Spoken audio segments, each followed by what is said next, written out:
마가복음 16장 12절에서 13절 말씀. 그리고 나서 그들 가운데 있던 2명이 걸어서 시골로 가고 있었다. 예수님이 다른 모습으로 그 둘에게 나타나셨다. 이들은 길을 돌이켜 남아있는 사람들에게 가서 알렸다. 하지만 그들도 이들의 말을 믿지 않았다. 아멘. 샬롬, 좋은 아침입니다. 고난주간 로중 묵상을 함께 하시는 우리 서로님들을 축복합니다. 오늘은 사순절 37째 날이고요. 마가복음 94번째 묵상하는 시간입니다. 두 번째 증언, 거부라는 제목으로 어제 본문과 이어서 함께 묵상해 보려고 합니다. 오늘 본문, 그러니까 12절에서 13절은 이전 것과 마찬가지로 역시 2세기 교회의 보완 자료입니다. 그리고 이 두 절이 굉장히 축약된 형태로 적혀 있어요. 구체적인 서술이 없어요.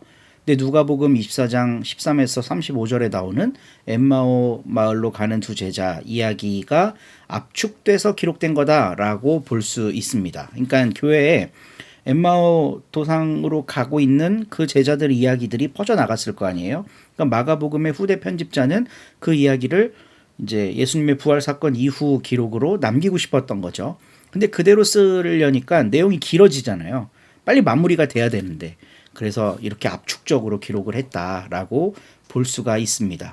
여기서 예수는 다른 모양으로 등장합니다. 못 알아봐요. 근데 이런 표현들은 신약 성경 전체에서 예수님의 부활을 직접적으로 표현하는 어떤 모습이다라고 표현하고 있는 구절 중 하나입니다. 누가복음에서 제자들은 부활하신 예수님을 알아보지 못해요. 같이 길을 걷고 있는데도 불구하고. 그리고 요한복음에서 예수님 부활의 첫 목격자인 막달라 마리아 역시 예수님을 못 알아보고 동산지기인 줄 압니다. 그러니까 부활하신 예수는 이전과 무언과 다른 거죠. 근데 우리가 분명히 알 수 있는 건 우리 눈으로 볼 때는 다르지만 본질은 그분이라는 겁니다. 동일한 분이라는 거예요. 그래서 눈을 뜨게 되면 결국 그분의 본질을 알아보게 되고 그분을 알아봤다면 이분이 부활한 거잖아요, 지금. 그래서 그 증언의, 부활 증언의 대상이 됩니다. 시골을 향해 가던 두 제자가 예수님을 못 알아봤지만 결국 알아보고 나서 이분을 증언하고 싶을 거 아니에요. 그래서 사도들에게, 제자들에게 가서 증언합니다. 근데 이 두 번째 증언도 거부돼요. 첫 번째 증언은 막달라 마리아의 증언이었죠. 거부되죠. 두 번째 증언도 거부됩니다. 누가는 이 증언자 중 한 사람이 글로바다라고 밝히지만 마가는 이름을 밝히지 않아요. 이거는 무슨 의미일까?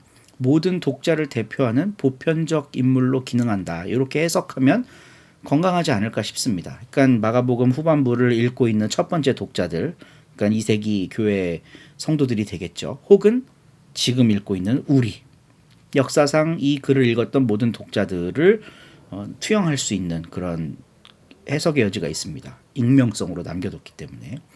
그리고 마가는 이들의 증언이 두 번이나 거부되도록 기록함으로써 이 의도적으로 불신의 패턴을 누적하죠.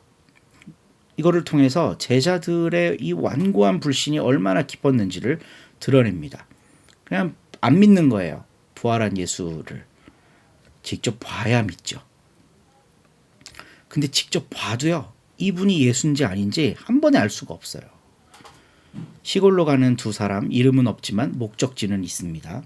이들은 지금 예루살렘에서 스승을 잃었죠. 예루살렘이 아닌 시골로 이동하고 있어요. 중심이 아닌 곳.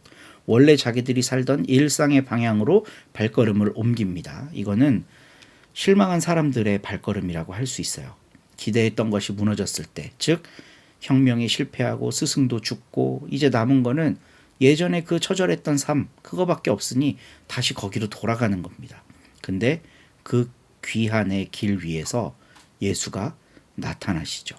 다른 모양으로, 알아볼 수 없는 모습으로. 저는 여기에서 오늘 우리가 성찰하고 묵상할 포인트가 있다고 생각해요. 나는 지금 어느 방향을 향해 걷고 있는가? 예수를 내가 기대하는 모양으로만 찾고 있지 않은가? 그래서 거기에 대한 실망감으로 그냥 다른 길을 걷고 있진 않은가? 생각해 볼 수 있습니다. 근데 마가복음이 우리에게 주는 메시지는요. 우리가 설령 그 다른 길을 걷고 있다고 해도 예수가 그 길 위에 나타나신다는 거예요. 당신이 누구신지 보여주신다는 거예요.